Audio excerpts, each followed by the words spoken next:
But we are going to get started today with the issue of deportation. And the past fortnight has seen the issue of mass deportation as being the key political and social battleground, with opportunists crawling out of the woodwork at every turn. Just yesterday, Nigel Farage and Zia Youssef took to the stage to give speeches under what they're calling Operation Restoring Justice, including saying that they would do away with not just the European Convention on Human Rights, but also the Human Rights Act 1998. Now, in fairness to them, they did take a large number of questions from the press, which they answered in varying degrees of, they were varyingly convincing, let's say, to be perhaps generous to them.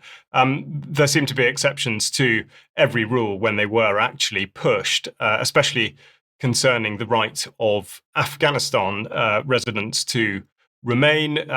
Farage qualifying, saying that, yes, absolutely, those who fought with the Brits and Americans, which of course is slightly contradictory considering that the most recent statistics show that Afghans are among the greatest numbers of those that he is suggesting that he would deport in the first place. It's all a bit contradictory and confusing, but nonetheless, everybody is weighing in.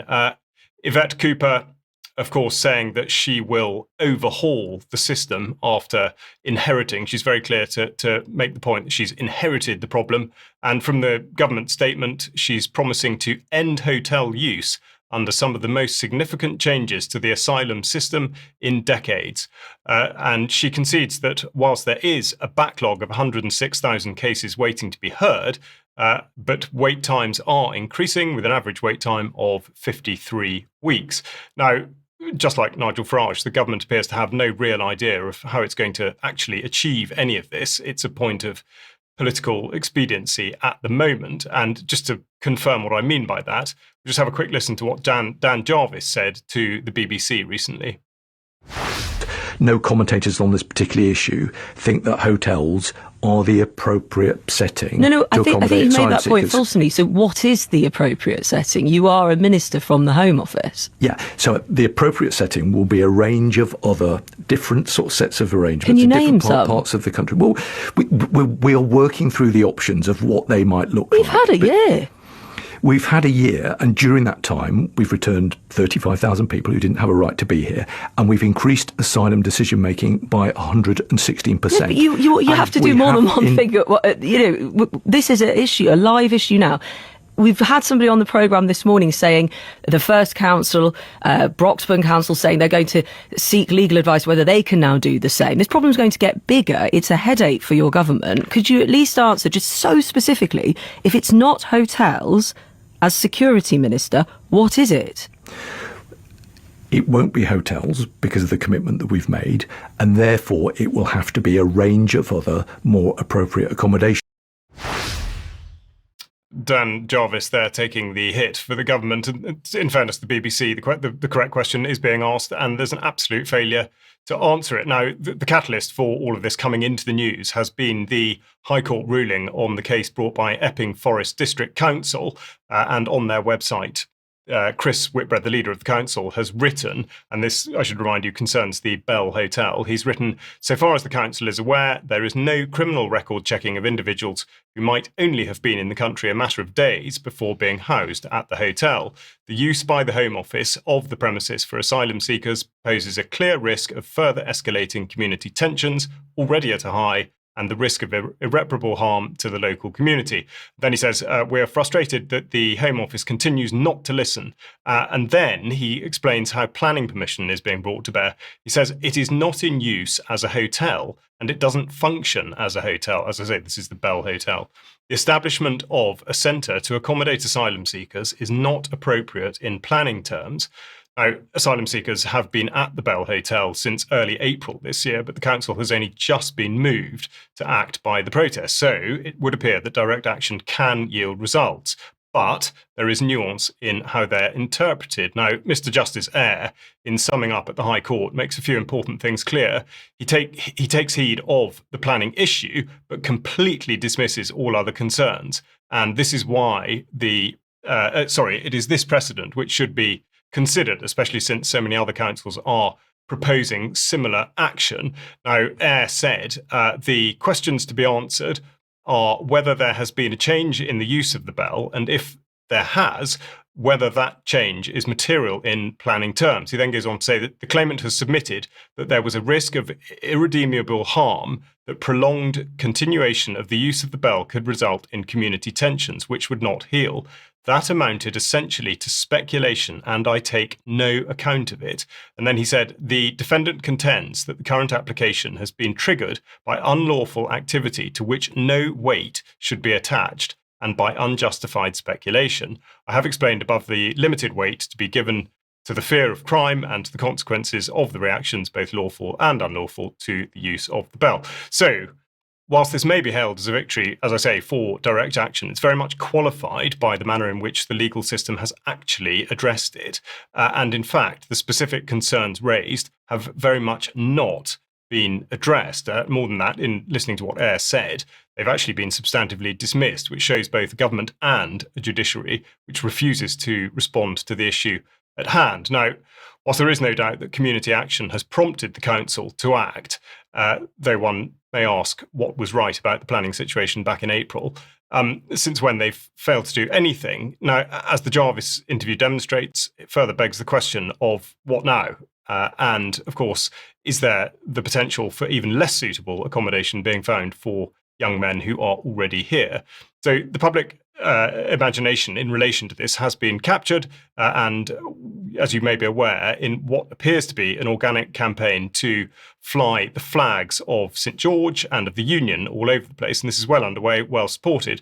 But I would say that we would do well to consider how the use of flags has been weaponised in recent years. And here are just some of those which have split communities right down the middle. And if you're only listening, I've shown the NHS rainbow, Black Lives Matter, Pride Progress, and the Palestinian flag, of course, before the Union flag and the Cross of St George. Now, though described as an initiative of national fervour and patriotism, there is huge potential for divisive action and serious manipulation of the emotions of the population. And as this video shows, running silently in the background, the aggressive removal of Palestinian flags in order that they be seen to be replaced with British ones.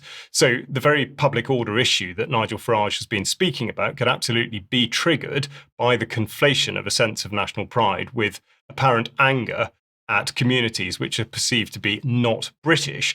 Now, also, just as was the case in the wake of Southport, this will pit people against the police rather than against those manipulating the system in the first place. And here's an example of exactly that taking effect. Hey, they're throwing digs. Hey, it's going up, that flag is going to the top of that lamppost. Okay, now. Hey! Go on! Go on! He's getting up it. He's going. He's gone up. Yay! Yay! Go on, Belli! Fucking one of the Salford boys. Go on, Belli! Yeah! My apologies. I think there was a certain amount of colourful language in the background there. But it just illustrates that this is already a situation of aggro with the police. And here we have Robert Jenrick committing criminal damage, of course, as he perhaps unwittingly stokes racial tensions, here hanging the Union flag on a lamppost. Now, whilst he might be considered at best naive, there's no doubt that others know exactly what they're doing. And the reason I describe it in this way is that the flag campaign is called Operation Raise the Colours and has been started, or at least claimed to be, by this man, Andy Saxon.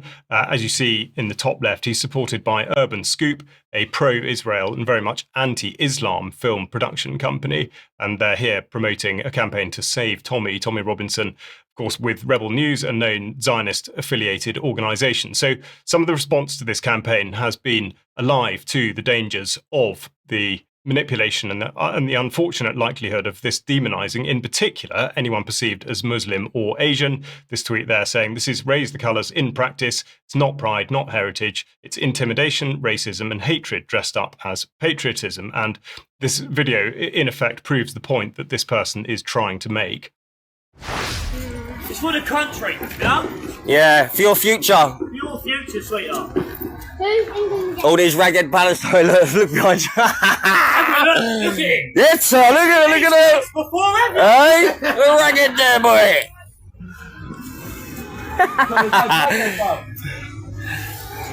When is my time? Get up. England! So it's very easy to see how a campaign that may be perceived by many as a noble and indeed fairly straightforward campaign could actually very easily be subverted. Now, Urban Scoop further promotes the idea that the Quran is in fact condoning acts of violence, and it's at this point that I would cite David Miller's most recent article on the UK Column website, and I am pleased to say that David joins us on the news programme today. Now, David, welcome to UK Column News. Just to get started with what I've just said in mind, in a way, in the way in which Islam may be regarded by some, and indeed how it's been manipulated on these shores. If you could just tell us a little bit about your article, please. Well, I mean, the article is an in-depth investigation based on leaked internal government documents, which tries to look at the way in which the British government, in particular the Home Office and its Homeland Security Group, which is an intelligence agency within the Home Office, has engaged in effectively astroturfing a whole number of different Muslim groups as part of their effort to effectively domesticate Islam, and especially to respond to the threat which they perceived as coming from Islam after the success or the size of the anti-Iraq war demonstrations in 2002 and 3 and 4. So the government's response to that was to try and say, well, we want to change Islam. Islam shouldn't be engaged in, Muslims shouldn't be engaged in criticizing government or foreign policy, especially over the war in Iraq, but also in relation to the question of Palestine. And so that the reason that they've done this, and they've astroturfed a huge number of Muslim groups, is to try and suggest that Muslims are British patriots and that it's wrong and indeed extremist for Muslims to oppose Western wars. So, of course, that's been a long-term campaign of theirs. And what they've done effectively is that they commissioned a PR firm to set up a whole number of different Muslim organizations, or to work with existing known Muslim organizations, whereby the government would write the messages that these Muslim organizations would give out, and these messages would be given to the PR firm, and the PR firm would give them to the Muslim organizations, so that sometimes the Muslim organizations didn't even know that it was British intelligence officials who were actually writing their key messages. So the investigation really is an attempt to show how that process worked, and how the government was able to keep this secret, the idea that to keep secret their involvement in it. And so, of course, what they did there was they wrote a whole series of contracts with the PR firm, which in very great detail showed that how the operation worked, such that they would be create this new office, which was called the Hub, and Muslim organizations would be brought into the Hub as if it was a pro bono, free community relations organization. Actually, it was run directly by this PR firm, and secretly in the Hub, this office, there would be PR firm staff, and secretly there were also 2 British intelligence officers sitting in the back room, making sure that they checked and cleared every message which went out. So this is a quite elaborate attempt to manipulate the Muslim community, and actually to also manipulate non-Muslims in this country into effectively not supporting the anti-war movement and the movement for Palestinian rights. That's the purpose of it. David, I suppose my first question would be, is there any evidence to suggest that aside from not supporting the anti-war movement, that there's been any effort to manipulate opinions about each demographic, as it were, so Muslims versus other communities in the UK, and particularly the white community versus Muslims? Well, the idea is to try and destroy the possibility of white people and non-white people coming together to oppose UK foreign policy. And the reason that they wanted to do that was, of course, they saw that there was a unity in 2002, 3 and 4 between aspects of the conscious Muslim community and the left and the anti-war movement, and that frightened elements of British intelligence. So this whole effort has been to try and split that asunder and to make it clear that Muslims should, first of all, Muslims shouldn't support the anti-war movement. They shouldn't oppose Western wars. They should be adorn themselves with the Union flag, which is one of the key themes of one of these campaigns, and also that they wanted to split the Muslims apart from white left groups, if you like, and part of the effort, therefore, was to say that there are these good Muslims who are the community groups working with them, although they didn't say they were with them, and there are these bad Muslims, and these are the Muslim extremists, and so they try to show that the Muslims who are conscious and who are saying we don't want to kill a million Iraqis, we don't want to participate in the genocide in Palestine. They tried to smear them as being extremists, as being what they were called jihadis, etc. Now, of course, this is at the same time, exactly the same time as actually the British government was supporting Al Qaeda and similar groups in Syria, and we've seen, of course, the effects of that in the coming to power of the Gilani government in Syria in recent months. So there's a deep malaise inside the intelligence services, such that they are both, on the one hand, supporting people they call extremists, on the other hand, smearing honest Muslims who oppose Western government policy as being extremists, and thirdly, trying to wrap some elements of the Muslim community in the Union flag. And I think that's a profoundly mistaken approach. And David, when we look at the types of organizations that you talk about in your article, we've obviously got the Research Information Communications Unit, where we've got reference to the old Information Research Department within the Foreign Office, which of course we know has been succeeded by the Counter Disinformation and Media Development Program in the Foreign Office. And then later on in the article, you are talking about Breakthrough Media Network, now known as Zinc Network Limited. And so we've got parallels here between what's going on with the manipulation of the Islamic narrative, but also the manipulation of the Russian narrative, and so it's pretty cynical in both cases. Well, yes, I mean the stuff that you're talking about, the Counter Disinformation Unit, of course, is run by MI6 and by a guy called Andy. Sorry, his name is Andy Price. Yeah. And of course, he was involved in running the Integrity Initiative, which you've covered on your show before, which of course was an anti-Russian thing, part of the whole Russiagate farrago of nonsense, which was created and which has now actually been exposed by the Trump administration just in the last few days by Tulsi Gabbard. So that's part of the same thing. There's the anti-Russian stuff, which of course is in favor of the adventures in Ukraine and of supporting Zelensky and indeed the neo-Nazis who support Zelensky. At the same time as trying to target those who were against the Iraq War or who are against the genocide in Gaza. Now, this is a set of organizations which are closely related to the intelligence agencies. As I mentioned, RICU, the organization you mentioned there, which is effectively today's Information Research Department, is part of the Homeland Security Group, which is a British intelligence agency inside the Home Office and comes under effectively the rubric of MI5.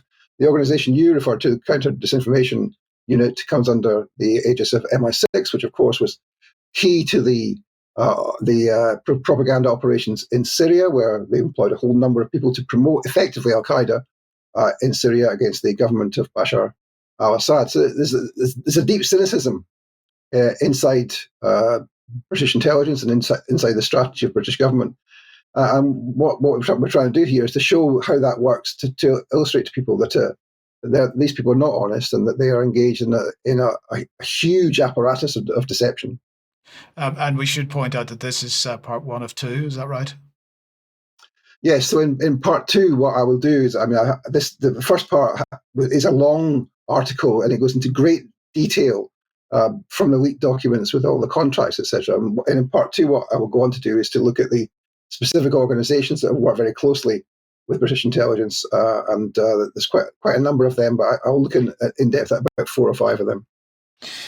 David, thank you very much. Just to finish off, have you got any thoughts on the general situation in the UK at the moment and how you think this might pan out? Well, I think it's extremely worrying. We are having a huge escalation in Islamophobia. You mentioned Tommy Robinson and Rebel Media there, and of course I've done investigations of Robinson's background and his alliance with the Zionist movement and the funding that he's had from the very beginning of the English Defence League from the Zionist movement. And I think there's a great need to disinter some of what's happening, just in the way that you started to do there with the flag thing. I mean, the whole question of remigration as a concept, where does that come from? It clearly is linked to earlier Zionist themes about, for example, the concept of Eurabia, which was popularized by a woman called, using a pen name, Bat Yor. Her real name is Shizea Lippman, who is a former Mossad operative. Her and her husband operated in Morocco for the Mossad. And so there's a need to look at the links there are between the Zionist movement and this current activity. And in the film that you just played, of course, one of the key indications that there's a Zionist connection is the fact that they're taking down, what was it they called it, Islamic terrorist flags, the flag of Palestine. Now, that's an indication of the way in which the Zionists are involved, deeply involved with the far right in this country, in a way which people haven't understood. Perhaps they understand that the Zionists are involved with the neocon think tanks and with the pushing of Islamophobia and all of that, but they're deeply involved in the far right, as we've shown with, for example, Tommy Robinson. And that's something I think which requires much more research work, and I'm glad to see that you've started to do some of that. David, thank you very much for joining us today. That's been really useful, and we'll look forward to the second part and having you back on in the very near future. Thank you. Thanks, David. And of course, there'll be a link to the article referenced in the show notes. Now, with David in mind, and indeed the legal situation that he's been through with Bristol University, just to finish off this piece, it is perfectly remarkable that the Wall Street Journal has printed an open letter from Charles Kushner, who is father of Jared Kushner, Donald Trump's son-in-law, which concerns, it's to President Emmanuel Macron. And this is particularly to suggest that France has reached a tipping point in terms of anti-Semitism. And it actually concerns the phrase, in today's world, anti-Zionism is anti-Semitism, plain and simple. So this is the United States ambassador to France, who's been in the chair but a month, telling France how it is. So one wonders whether there is to be some sort of a split, at least cosmetically, between the United States and European countries, but we won't hold our breath necessarily. And I would just finish off this report by reminding you that ultimately the goal of the migration, or indeed anti-migration narrative, is digital identity. And this is where the Labour Together Brit card idea will come into its own, which leads us on to Mike taking us into the next report. As I say, the Brit card here, saying that it's concerning people without permission to live here, and there should be a mandatory universal national identity credential. So